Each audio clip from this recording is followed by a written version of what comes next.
साल था 1929 से 1931। भारत अंग्रेजों के शासन में था और हर तरफ आज़ादी की आग जल रही थी।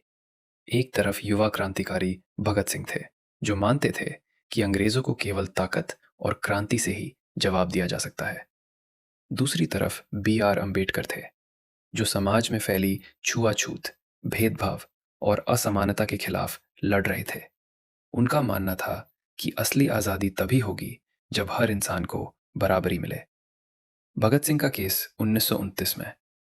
भगत सिंह और उनके साथी ने सेंट्रल असेंबली में बम फेंका, जिसका मकसद किसी को मारना नहीं, बल्कि अंग्रेजों को जगाना था।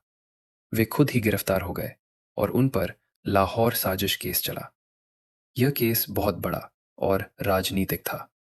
पूरे देश की नज़र इस पर थी। इस दौरान कई बड़े वकील सामने आए, जैसे आसफ अली भुला भाई देसाई। अंबेडकर कहाँ थे उस समय? उसी समय डॉक्टर अंबेडकर एक अलग लड़ाई लड़ रहे थे। वे उन लोगों के लिए आवाज उठा रहे थे जिन्हें समाज ने सदियों से दबा कर रखा था।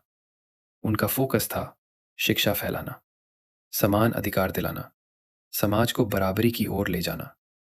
वे हर राजनीतिक या क्रांतिकारी केस में शामिल नहीं होते थे, क्योंकि उनकी लड़ाई का मैदान अलग था, समाज सुधार और कानून।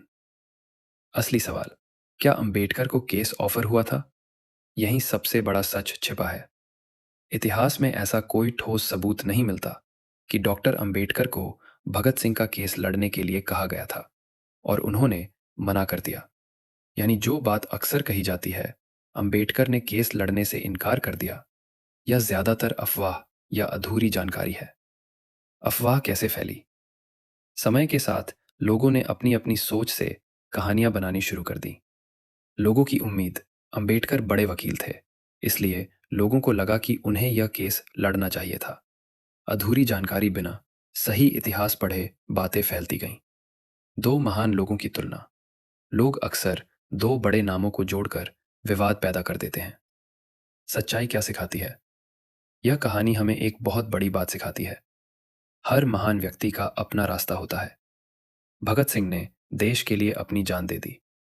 डॉक्टर अंबेडकर ने देश को संविधान दिया और करोड़ों लोगों को अधिकार दिलाए। दोनों का मकसद एक ही था, भारत को बेहतर बनाना। कहानी का अंत। एक तरफ बंदूक थी, दूसरी तरफ कानून।